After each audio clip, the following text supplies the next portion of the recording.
नमस्कार दोस्तों, समाज सेवी संस्था अनुपमा राज दंडोतिया वेलफेयर फाउंडेशन एआईडी न्यूज में आप सभी का स्वागत है। दोस्तों, अभी भारत पाक युद्ध को लेकर दुनिया भर यानी विश्व की सबसे बड़ी विश्वसनीय सबसे प्रतिष्ठित रक्षा think tank the Royal United Services Institute की रिपोर्ट ने ऑपरेशन सिंदूर को लेकर बड़ा दावा किया। बताया गया कि इंडियन सेना ने पाकिस्तान में घुसकर आतंकवादियों उनके ठिकानों पर हमला कर पाकिस्तान की सेना सरकार को बड़ा नुकसान पहुंचाया है, पर पाकिस्तान ने अपनी आवाम को धोखा देने के लिए ऑपरेशन सिंदूर के पहले दिन खूब झूठ बोला और भारत के हमलों के कुछ घंटों बाद अंतर्राष्ट्रीय मीडिया में पाकिस्तान ने दावा किया कि उसने चीन के J-10 फाइटर जेट से भारत के 5 लड़ाकू विमानों को मार गिराया।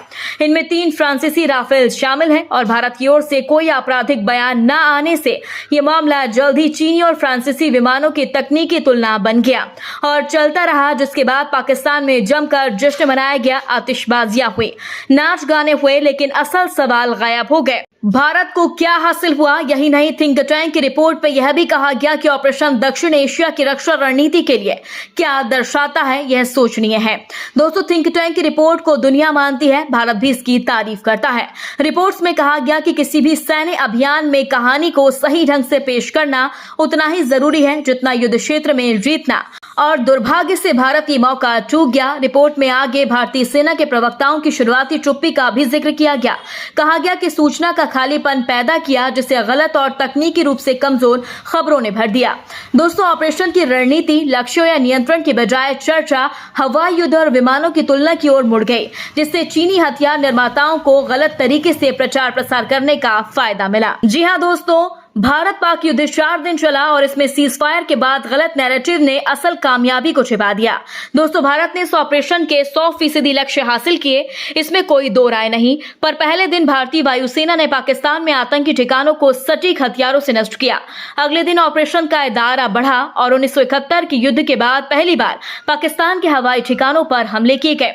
इसमें पाकिस्तान को भारी नुकसान पहुंचा। इस तरह भारत ने मुश्किल परिस्थितियों में हमला करने की अपनी ताकत दिखाई।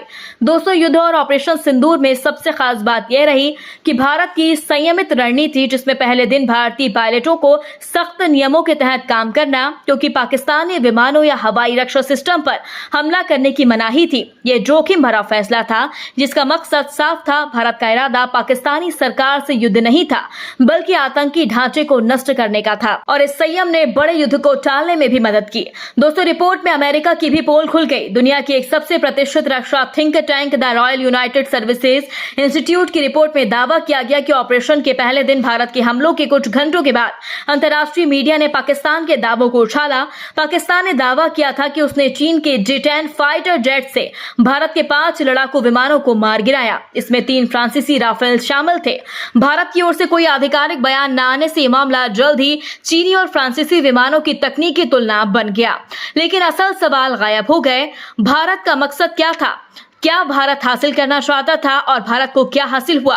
यह ऑपरेशन दक्षिण एशिया की रक्षा रणनीति के लिए क्या दर्शाता है?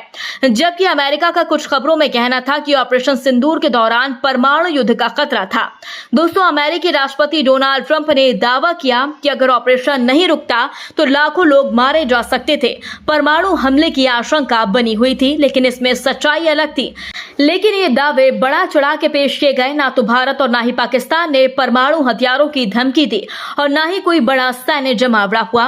दोनों ही देशों ने सावधानी बरती। भारत ने शुरुआत में पाकिस्तानी हवाई रक्षा और विमानों को निशाना नहीं बनाया। पाकिस्तान ने भी बड़े पैमाने पर सेना नहीं उतारी।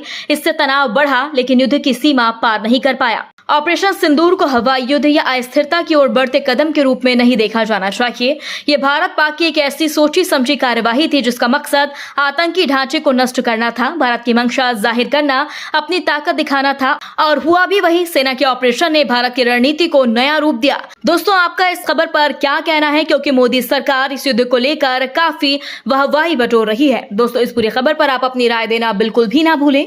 यदि आपने अभी तक हमारे चैनल को सब्सक्राइब नहीं किया तो प्लीज बेल आइकन दबाकर अभी हमारे चैनल को सब्सक्राइब करें।